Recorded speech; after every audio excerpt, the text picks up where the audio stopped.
Magandang araw po, welcome po sa aking channel, Nov9 TV. Patalasasan po, meron po ba kayong mga properties na napapabayaan or non-performing assets? Plan nyo ibenta, pero wala kayong oras pagbenta nito. Kung ito'y pagkakatiwala nyo po sa amin, tawag lang po kayo sa aking numero, usap po tayo, gawan ko po ng video for free. Yes, libre po. Wala po kayong babayaran. Tutulungan pa namin kayong mabenta ang inyong property. Kami na po bala sa marketing, sa boosting, pati po sa paid advertisements, even sa tripping. Hindi na po kayo mapapagod sa pag-entertain ng mga buyers. Kami na po bala sa lahat. Tawag lang po kayo. Nandito po tayo ngayon sa Matabungkay, Lian, Batangas, kung saan meron po tayong bagong video presentation, isang beach house na may swimming pool. Kaya sa mga naghanap po ng isang bahay na pwede rin pong gawing staycation business o private resort para maging income generating, ito na po yung hinahanap nyo. Mula po sa property, papunta dito sa mga beach resort o shoreline, 600 meters lang po ang distance o walking distance. Kung may sasakyan, 3 minutes lang po. Ang kagandahan po dito sa Matabungkay ay marami pong turista. Kaya kung sakali man na i-convert nyo po ito sa isang beach house private resort, hindi na po kayo mahihirapang mag-market nito. Ang kagandahan po sa ganitong setup ay may rest house ka na, may negosyo ka pa. Yan po kagandahan nitong mga ganitong setup na property. Okay, lipat na po tayo dun sa bahay na binebenta. May lot area po ito na 345 square meters. Corner lot at nakabakod na po buong property. Ang floor area naman po ay mga 350 square meters more or less. Nasa mataas na lugar, kaya flood-free area. Along cemented road at wala pa pong ganong mga kapitbahay dito. Meron pong 2-story house na newly renovated. Ito pong garahe ay kakasya ang 4 na SUV. Then meron din pong swimming pool. Gumagana po ang pump and filtration. Ito pong bahay ay meron pong 3 kwarto na meron na rin pong bed frame and mattress at window type aircon. Meron din po siyang enclosed na activity area na may toilet and bath. At ito po yung tinutukoy ko na swimming pool.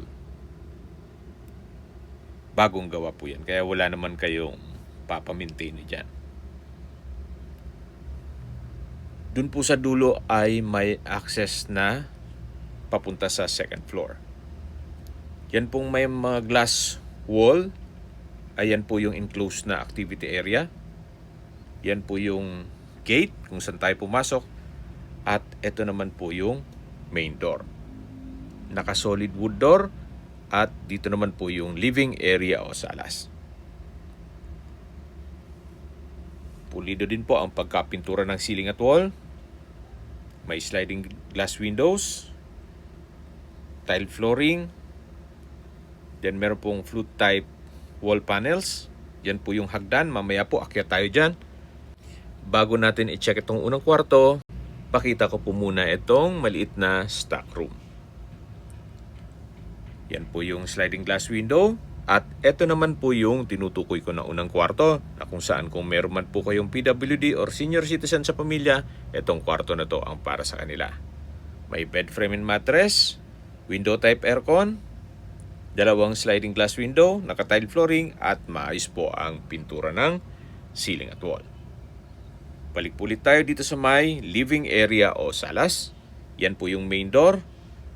At meron po itong sliding glass window na may security grill. Ito naman po yung dining area na meron rin pong 6-seater dining set. Brand new po yan. Meron din pong fluted wall panels. Tile flooring. May sliding glass window. Center lamp. At ito naman po yung toilet and bath. Check po natin. Meron po itong hand wash basin, water closet, tile bathroom wall, bathroom window, at shower enclosure. Yan po ang toilet and bath. Ito po ulit yung dining area at yan naman po yung papunta sa living area. Meron din po palang brand new na refrigerator. Ito naman po yung access door papunta dito sa open kitchen.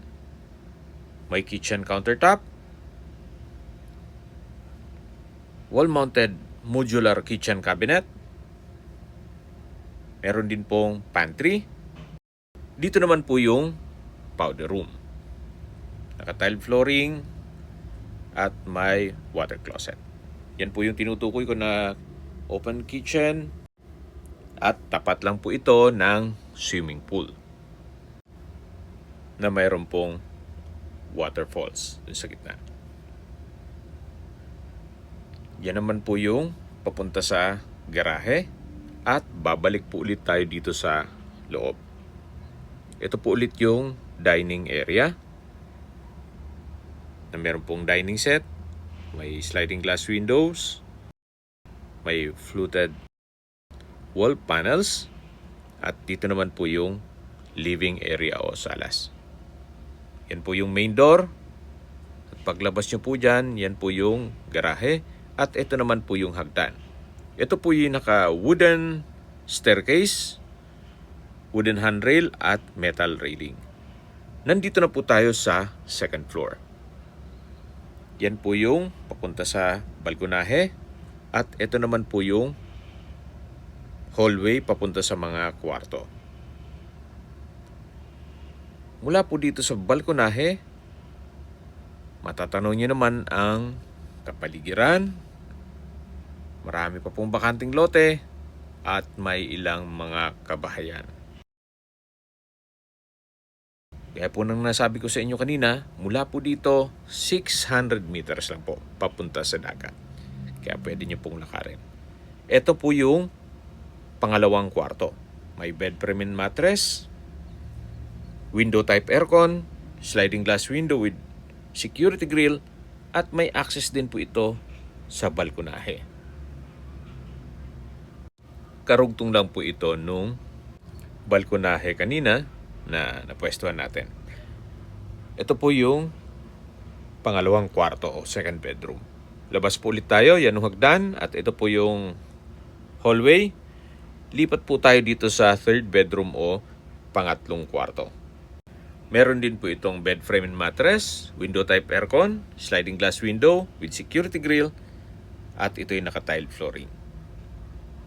Yan po yung third bedroom. Ito naman po yung access door papunta sa balkonahe.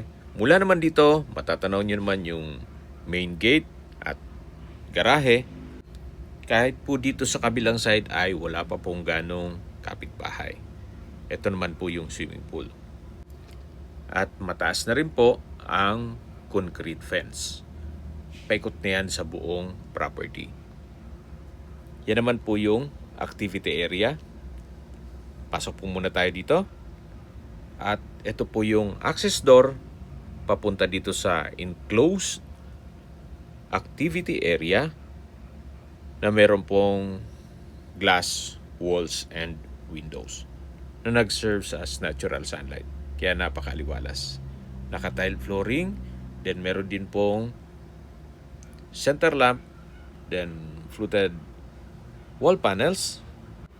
Kaya kung sakali man po na may okasyon ang inyong guest, pwede po nilang ganapin dito. Meron din pong toilet and bath. Naka-aluminum door, may hand wash basin, water closet, shower, bathroom window, at ito'y naka-tile bathroom wall. Yan po yung common toilet and bath. At lipat po tayo dito sa kabilang side na kung saan meron pa pong malaking spasyo. So, depende na po yan sa inyo kung anong pwedeng gawin nyo dito. Napakalaki pa po nito. At dito naman po ay may malaking kwarto. Pwede pong lagyan ng mga double deck kung sakali man na maraming mga guest para ma-accommodate lahat. Siguro po kahit mga 8 double deck kakasya po doon. Ganun din po dito. Balik po ulit tayo dito sa enclosed area o activity area. Yung sa dulo po ay yung hallway papunta sa mga kwarto. Ito naman po yung access door papunta sa balkonahe na matatanaw din yung garahe, yung main gate at swimming pool. Ito pong balkonahe hanggang sa dulo po ito na may hagdan pababa dun sa swimming pool at papunta sa roof deck na pwede pa pong lagyan ng mga kubo or anything na pwedeng pakinabangan ng inyong magiging guest. Kung sakali man po na gawin nyo itong Airbnb o staycation business or kung malaking pamilya kayo, pwede naman po itong gawing another room. At habang naglilibot po tayo, pag-usapan natin ang distance, location at travel time. Mula po sa beach resorts o sa shoreline, ang distance is 600 meters or ang travel time is 3 minutes. Mula naman po sa Calatagan, Lian Highway, ang distance is 1.5 kilometers at ang travel time is 4 minutes. Mula naman po sa Nasugbu, ang distance is 15 kilometers at ang travel time is 22 minutes. Kompleto na po doon gaya ng public market, groceries, convenience store, remittance center, banks, schools, church at hospital. Yan po yung lagi kong binabanggit sa inyo na dapat nyo i-consider sa paghanap ng property ay yung meron pong malapit na hospital. Hindi ko naman po sinasabing sakitin kayo. Yan naman po for emergency purpose lang naman. At mula naman po sa Tagaytay, ang distance is 57 kilometers at ang travel time is 1 hour and 20 minutes. Kung manggagaling naman po sa Manila, ang distance is 118 kilometers at ang travel time is 3 hours and 3 minutes. Okay, pababa na po tayo dito sa hagdan. At pagbaba naman po natin ay yung swimming pool na po. Na dito naman sa ilalim ng hagdan ay yung pump and filtration. Okay, recap lang po sa mga nag-skip po ng video. Ito pong property ay nasa Matabungkay, Lian, Batangas. Mula po sa dagat, 600 meters lang po ang distance. Ito pong bahay ay wala na po kayong ipapagawa dito, gawa ng newly renovated po ito. May lot area po ito na 345 square meters. Nasa corner lot. May singit ko lang po, nandito po tayo sa shower area at meron din pong banyo. Dito naman po yung pump and filtration at meron pong stock room naman dito. Pwede pong lagyan ng mga tables and chairs. Yan po ulit yung kitchen at dito po yung swimming pool. Okay, sa presyo na po tayo.